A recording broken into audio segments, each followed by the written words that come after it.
साथियों, राजनीति सिर्फ सत्ता की लड़ाई नहीं, बल्कि भारत की आत्मा की रक्षा और उस पर आक्रमण का मैदान भी है।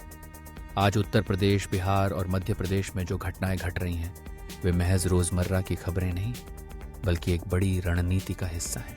उत्तर प्रदेश के बरेली और संभल में मुख्यमंत्री योगी आदित्यनाथ के नेतृत्व में बुलडोजर कार्रवाई ने सबका ध्यान खींचा है। अवैध मस्जिद, मैरिज हॉल और मदरसे खुद मुस्लिम समुदाय की भागीदारी से हटाए गए, जिसमें पहली बार मौलाना स्वयं मस्जिद तोड़ते दिखे। यह घटना भारत के इतिहास में अभूतपूर्व थी और इसका संदेश साफ था। कानून और शासन के सामने अवैधता टिक नहीं सकती। विपक्ष की चुप्पी भी कम चर्चा का विषय नहीं। जब समाज में हलचल मची थी, तब राहुल गांधी विदेश में थे।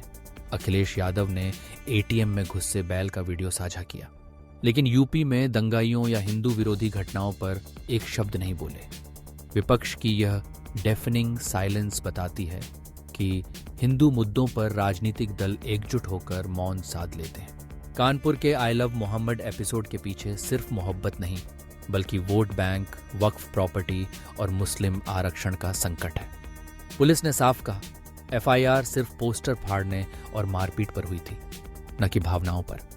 बीजेपी शासित राज्यों में ही ये आंदोलित क्यों? क्योंकि अन्य राज्यों की सरकारें हिंदू पक्ष में नहीं खड़ी। मध्य प्रदेश में रामजी महाजन रिपोर्ट और ओबीसी महासंघ को वकील चुनने का अधिकार देकर सरकार ने जातिगत राजनीति को नया मोड़ दिया है। यह राजनीति बिहार तक विस्फोटक बदलाव ला सकती है, जहां 85% आरक्षण की मांग उठ रही है। बिहार चुनावों में प्रशांत किशोर ने साफ किया, आरक्षण बढ़ने नहीं दूंगा, एनडीए और आरजेडी दोनों धोखा देंगे। ओवैसी को अप्रत्याशित समर्थन मिला।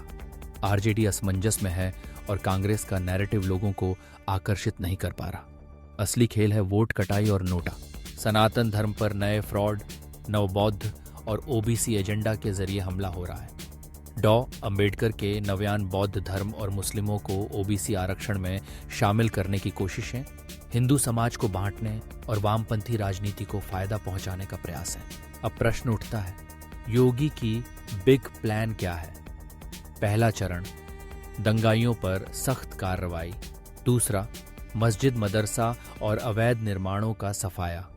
तीसरा, मुस्लिम ओबीसी को आरक्षण से बाहर करना।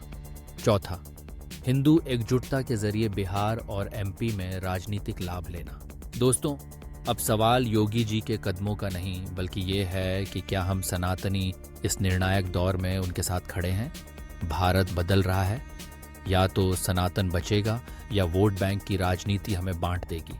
तो कमेंट में लिखिए, क्या आप मानते हैं कि योगी जी का यह कदम भारत को नया मोड़ देगा?